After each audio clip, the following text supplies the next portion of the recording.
Jake was 48 when he married for the first time. His bride, Amanda, had just turned 30. Many of Jake's friends and acquaintances voiced their concerns about the 18-year age gap, warning him that their generational differences might lead to conflicts in values, priorities, and lifestyle. But Jake didn't care. He was deeply in love with Amanda, and every moment he spent with her felt like a gift. Coming home to his young, vibrant wife filled him with excitement and joy. She brought a new energy into his life, one that made him feel like a younger man again. They had met by chance at a cafe. Jake was having lunch with a business partner, while Amanda was there with friends, sipping coffee and laughing in a way that made her seem like the brightest presence in the room.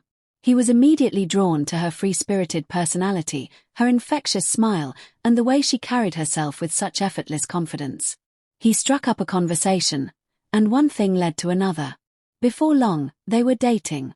Their relationship was filled with late-night walks under city lights, flowers left on pillows, and spontaneous adventures that made Jake feel alive in ways he hadn't in years.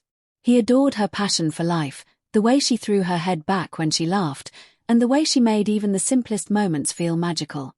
Amanda worked in HR, and despite Jake's occasional hints that she could quit her job and enjoy a life of leisure, she refused. She valued her independence and had no desire to rely on him financially. Jake admired that about her. He loved watching her get ready for work in the mornings, the way the early sunlight caught her sun-kissed skin as she fastened her jeans and tied her hair up. One morning, as she was buttoning her blouse, she casually mentioned, "I interviewed a couple of people for the team yesterday. One of them starts today." Jake, sipping his coffee, enjoyed the enthusiasm in her voice. He loved hearing her talk about work, the way she was so passionate about what she did. That evening, he suggested they go out to celebrate the end of a long day. Amanda agreed with a playful smile, pressing a quick kiss to his cheek before hurrying out the door. That night, Jake picked her up, and they went to a beautiful restaurant with dim lighting and soft music playing in the background. He was used to the curious glances from other diners, a distinguished older man with a stunning young wife. But he didn't mind. He wore it like a badge of pride. Amanda was his, and he adored her youthful energy and charm. Over dinner, he reached across the table, running his fingers lightly over the back of her hand. "So, how was your day? Did you end up hiring someone?" She nodded as she took a sip of wine. "Yeah, we took on two, Ben and Stacy." Their conversation flowed effortlessly, laughter mixing with the sound of clinking glasses and distant piano notes. Underneath the table, Jake let his hand slide along Amanda's thigh, and she gave him a tipsy smile that sent warmth coursing through his chest. But in the months that followed, Jake began to notice subtle changes in Amanda. She had always been affectionate, but lately she was being extra sweet, cooking at home more often, suggesting cozy nights in rather than going out like they used to. She seemed more attentive, always making sure Jake was comfortable, happy, and content. One evening, as they sat together on the couch, he smirked and teased, "Hey, what's going on with you? It's like you're making up for something." She shrugged playfully. "Don't be silly. Unless you don't like it." Jake chuckled, pulling her into his arms and pressing a kiss to her forehead. And yet, something about her behavior gnawed at him. Her phone, which she had always used so openly around him, now seemed to buzz more often. Whenever she read messages, she tilted the screen slightly away, something she had never done before. One night, she told him she had to stay late at the office for a project. Jake didn't question it at first, but as the hours passed, an uneasy feeling settled in his chest. On impulse, he texted her, "Be there soon." She read the message but didn't reply. That was unlike her. Deciding to pick her up himself, Jake drove to her office and parked near the entrance. A few minutes later, he saw her step outside. But she wasn't alone.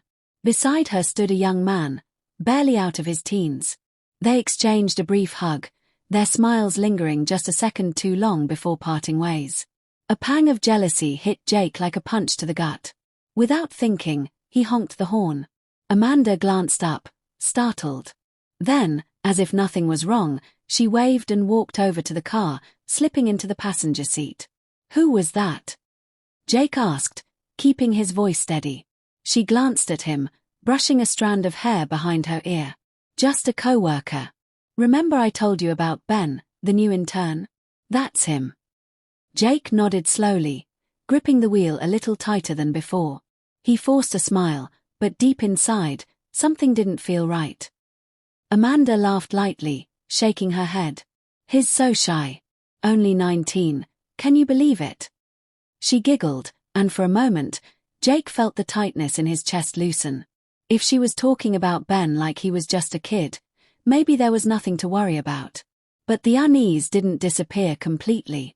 Over the next few weeks, Amanda started staying late at the office more often. And every time Jake came to pick her up, Ben was there. It gnawed at him, a quiet but persistent whisper in the back of his mind. He wanted to believe Amanda, wanted to trust her, but doubt had already taken root. The one time he voiced his concerns, it erupted into a screaming argument. Amanda had been furious, accusing him of being paranoid, of not trusting her, of trying to control her. She packed a bag that night and moved into a hotel for a week. Jake had spent those nights staring at the ceiling, tormented by thoughts of losing her. When she finally returned, he vowed never to bring it up again. He couldn't bear to push her away. So, he bottled up his feelings. He swallowed his jealousy, forced a smile when she mentioned Ben, and tried to convince himself that it was all in his head. Then came that summer evening. Amanda hadn't answered his texts all day. At first, he brushed it off, maybe she was just busy, but as the hours dragged on, the silence became deafening. His stomach twisted with unease. Something was wrong. Driving to her office, he parked in his usual spot and looked up. The lights were still on. A lump formed in his throat. With every step up to the third floor, his pulse pounded harder, his instinct screaming that he wasn't going to like what he found. When he reached the hallway outside her office, he noticed the door was slightly ajar. The entire floor was eerily quiet.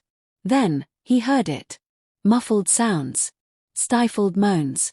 Soft gasps. Jake's breath caught in his throat. His vision blurred with rage as he pushed the door open, hard.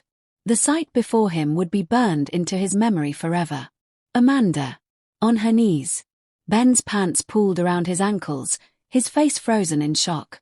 Amanda's shirt lay discarded on the floor, her bare shoulders trembling as she turned, her eyes wide with horror. Ben scrambled to pull his pants up, his hand shaking, his face going pale as Jake stormed across the office in 3 furious strides.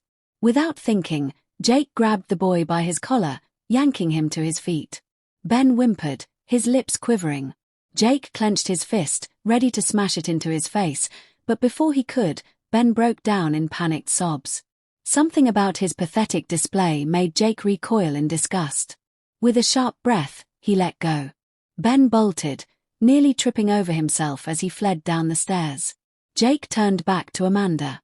She sat on the floor, clutching her shirt to her chest, tears streaming down her face. She still wouldn't meet his gaze. What did I do wrong? Jake's voice was raw, trembling. I gave you everything. Amanda burst into desperate sobs. Jake, I don't know why, she clung to him, her fingers digging into his arms. I couldn't stop thinking about him. I made a mistake, a terrible mistake. Her lips pressed against his cheek, against his jaw, frantic, pleading. Please, forgive me. I love you. I'm so sorry. Tears burned in Jake's eyes. The pain in his chest was unbearable. But he didn't hold her. He couldn't. For the next 6 months, they lived in a storm of endless fights and agonizing silence. Every time Jake closed his eyes, the image of Amanda on her knees, Ben standing over her, came rushing back like a blade to his heart. He wanted to forgive her. He wanted to believe they could fix what was broken. But some betrayals cut too deep. One evening, as they sat in the same house but felt a world apart, Jake finally reached his breaking point. You need to leave, he said. His voice was quiet but firm. Amanda's eyes filled with fresh tears, but she didn't argue. 2 weeks later, he filed for divorce. In the months that followed, Jake reflected on everything. He thought about the dreams he had once had, the things he had set aside for love. A big dog. A fast car. The freedom to disappear into the horizon, chasing nothing but the open road. Now, with his marriage shattered, maybe it was time to make those dreams happen. Amanda stayed at the same company for a while before eventually moving to another city. She remarried, but that marriage, too, fell apart, even after she had a child. Ben followed her, chasing whatever fantasy had once existed between them, but it fizzled out before it even truly began. In the end, Amanda found herself alone. Perhaps it was fate's way of making her face what she had done, of reminding her that she had once been loved completely, wholly, unconditionally, and she had burned it to the ground with her own hands. Jake, meanwhile, was learning to live again. The wounds of betrayal were still fresh, and he didn't know if he'd ever be ready to trust someone again. But the road stretched out before him, waiting. And for the first time in a long time, he was free.